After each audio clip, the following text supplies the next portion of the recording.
what depression feels like, and I know from personal experience. Oh yeah, I don't know I too spent much about it. a lifetime of depression. Really, is that it feels, you wake up in the morning and already it feels heavy. It feels heavy. It feels like you don't want to get out of bed. It feels like it's too much. It's too much for you to hold up. And that's why it's called depression. It literally depresses you. Life depresses you.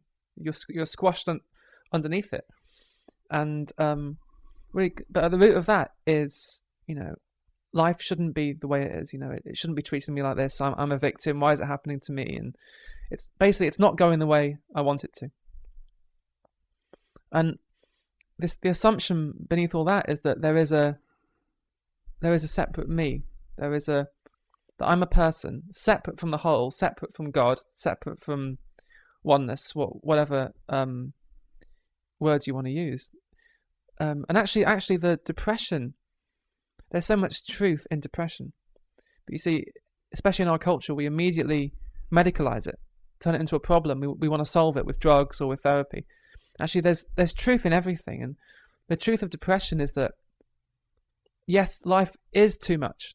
It's too much for you to hold up. It's too much for an individual self to hold up on your own. And that's really the human conditions. We're trying to hold up our own lives. We're trying to make our lives work. We're trying to, we wake up in the morning and literally have to hold up this thing called life. So the depression is the truth of it, that we can't do it. Well, a lot of religions are based on that, because you give your life to God, Exactly. and so then I'm not going to hold it anymore. Exactly. So then it must be a great relief. Yeah, all religions, they all have a sense of this, and they all talk about surrender.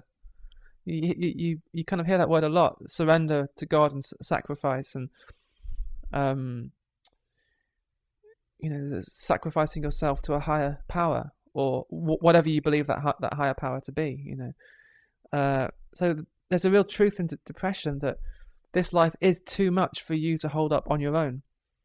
And I know that in my past, that was exactly what I was trying to do. I didn't realize it at the time. I was trying to hold up life on my own. And at some point, there's a realization, I can't do it on my own.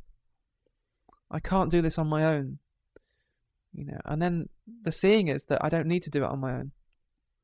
On your own, or you just don't need to do it at all? In other words, did you feel like you had to pass it off to a God or to a higher power, or do you just say it's already with God, or you don't have to say God, it's just already sufficient?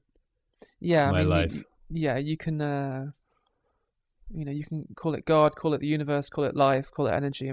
Depending on your background, there's a million different words and ways of understanding it, but really it's that sense that as a separate self, that's what we were saying at the beginning, as a separate self, as an individual, you can't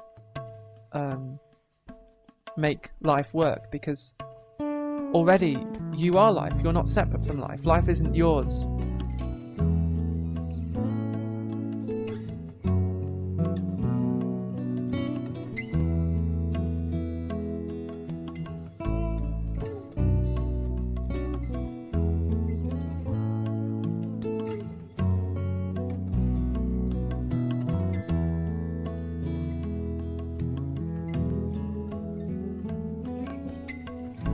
Your beloved calls you here today